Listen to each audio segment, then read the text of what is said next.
Today we're in the dyno room, as you can obviously see, and we have a CFORCE 400 on the dyno. We've had the tune for this for a while, but I haven't had it on video for you to watch yet. We're gonna fire up the fans, get everything rolling. Dave is gonna put some more heat in the engine, and we will fire it up and run it and let you see the results on the screen, and of course let you watch it rip that drum. So yeah, we'll turn the fans on. All right, we'll roll it over, get the drum back warmed up and everything, and let you see the run.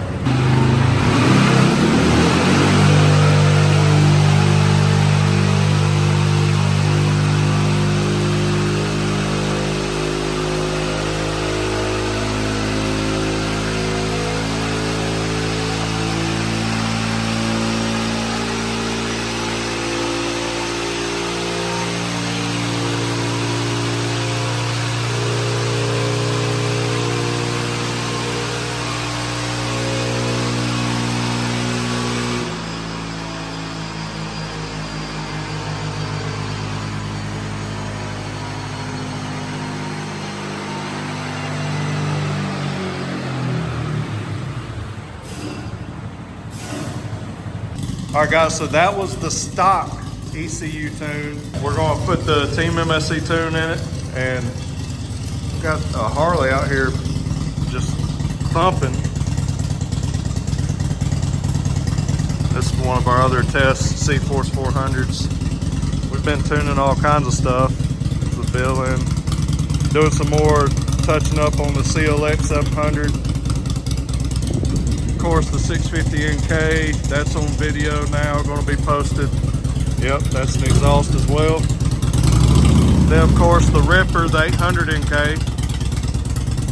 Then well man, we've been doing all kinds of tunes. So always updating and checking new models, 24 models, checking all the ECUs and always trying to make them better. So keep that in mind.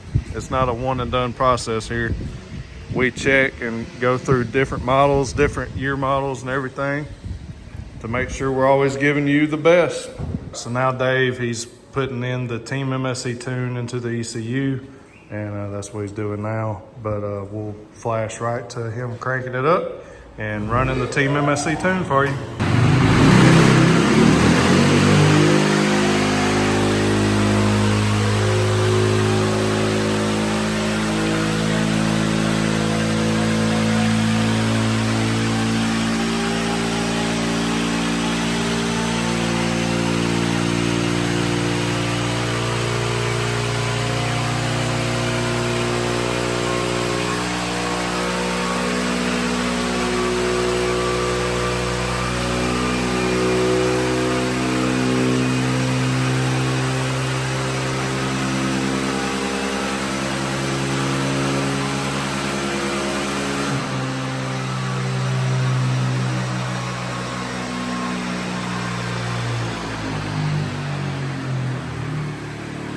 I could definitely hear a difference in even the power of it, turning the drum and everything. Dave's gonna pull up the stock run and overlay the run we just saw there and let you see the results, and he'll tell you all about it. So we started out with 21.5 and 16.5, and it went to 23.4 and 19.9. Okay. Now, the bigger things to look at is where the power is and what really happens. So a dyno is always reading wherever the peak is. So we can see that we peaked out right here and we peaked out right here. It doesn't show the whole story. You got to look at it. Right, yeah. So, yeah. Just looking at that ain't going to do it. You got to look at the full graph, see what's really going on. Yeah, just take, for instance, right here. Let's show the cursor. So 18.5 to 23.1. Yeah. And then every dip, you even got more. So we're talking, 6 horsepower in a lot of places, 7. Yeah, across the spectrum there. But it made big gains throughout the entire torque curve or RPM absolutely. range.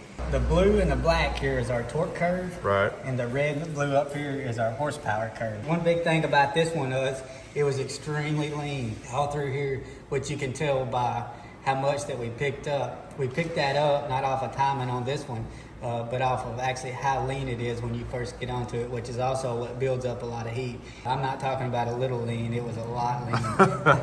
Actually, right here, it crossed over and it was way rich right here. Picked up this by leaning it up, and then it went way lean again. So riching it back up. So people think, hey, the map is running really rich or the map is running really lean, but it's not. It does everything in 2 different places, 3 different places, right? Depending on where it's swapped over in the ECU. So the ECU has several maps that control the air-fuel ratio. Something I want to point out real quick. This happens from 0 to 40 is where the biggest gain is for this tune. How often are we north of 40 when we're trail riding, recreational riding, when you're out on the trails? It all happens in this area here. And that's where all the power gain is at in this tune. And like he said, it stays on top all the way through. And then you're picking up even more speed with the Team MSC Tune as the stock run falls off hard after 50 miles an hour, whereas the Tune run keeps on going as you pick up all the way to 70 miles an hour. So that's really nice. This one right here, if you noticed in the video, is 66.52. We did not hit a speed limiter or an RPM limiter.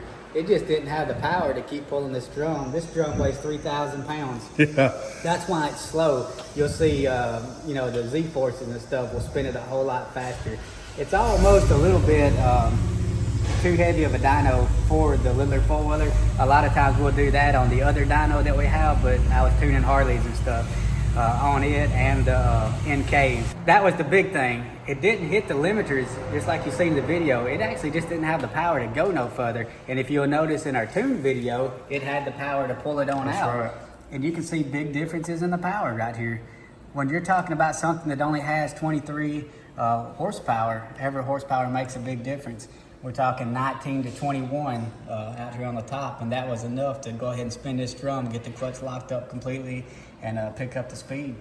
Yeah, that's awesome. That's awesome. Other things. What's some other things besides just power? Because a lot of people think with a tune, that's all they're thinking: horsepower gains. Right. But there's a lot more that you focus on when you're tuning these. So what's a few things that the people benefit? Yeah, so some of the biggest things is longevity. Our tunes are built to last. We don't want to push everything to the complete limit. We got more RPM in it. One of the things that was kind of cool with the 24s is now with the new ECU on them, we can control the fan switch on it, where we couldn't with the older models. So now on this one, we got the fans kicking in sooner, staying on a little later to help cool it down. With that, you can also run it a little harder, but a lot of people are complaining about the heat. Number one thing with the heat is how lean it is in these 2 areas. That builds up tons of heat. The fan, being able to turn them on sooner, stay on longer, will not combat that. The only way you can do that is to richen it up, to actually get the fuel in there that it needs. Right. It's just starving. That's right. So those are the big things. A lot smoother, a lot cooler. I don't know. I was pretty impressed with this one for a 400. She made a big difference. Guys, if you want this tune, all you got to do is go to teammscparts.com and you can just, go up in the search bar, put in CFORCE tune, and then you'll be able to select your year model. And that is all very important, guys. You've got to select the right year model because there's different tunes for different year models and different generation units. So make sure that you select, if it was this one, it'd be a 2024 CFORCE 400. And that's all self-explanatory when you go to the website, really easy. But once you make the purchase for your tune on the website, you will then need to ship us your ECU. And Dave, can you show the people, kind of how they need to do that? So the ECU on this one is under the back. So like if you're actually going to buy a My Genius with it and do a My Genius tune, you've got the OBD in the front there. Yes, right there. See is where I was tuning it from. So you would go up there and you wouldn't have to pull this off if you're doing the My Genius. And that's the do-it-yourself kit that you'll see on the website. And we have that available for you. That is where you do not have to My bad. That is where you do not have to ship us your ECU. You'll actually receive a tool and you'll be able to do it right there at home. It's a little more complicated, but I mean, you can definitely do that and it keeps you from having to wait. You know, you can do it at your own time whenever you want to, but this is the route where you just ship us your ECU, and really easy. And there it is. Yeah, that's really easy to get to. So you just got your plug, push that down, real simple, push it down, and just wiggle it off, and then take the two Allens out, and that's it. Pull it off and ship throw it us out. that device right there. That's your ECU. We have had people in the past ship us their voltage regulator. We've had different things come that's not the ECU, but on the 400, there it is. I believe, I'm getting ahead of myself. We'll cover this in another video, but is that where the Gen 2 500 is at? CFORCE 500? Yes. Okay. Which is, we actually have one over here. Right. Well, we'll get to that in another video. Anyways, well, guys, that's it. I hope you enjoyed this video. We're always working hard to continue to bring you the best products possible and allow you to be able to customize your CFMOTO. And listen, at teammscparts.com, we have stuff for everything. So you may own a different side-by-side that's not a CFMOTO. Well, guess what? We can take care of you there as well. So go to teammscparts.com. Also, down the description of this video, I have the link that will take you straight to this tune. So you can either do that or you can just go to teammscparts.com. There's all kinds of goodies there. Go check it out. God bless y'all. As always, remember to keep it real. We'll see you in the next one.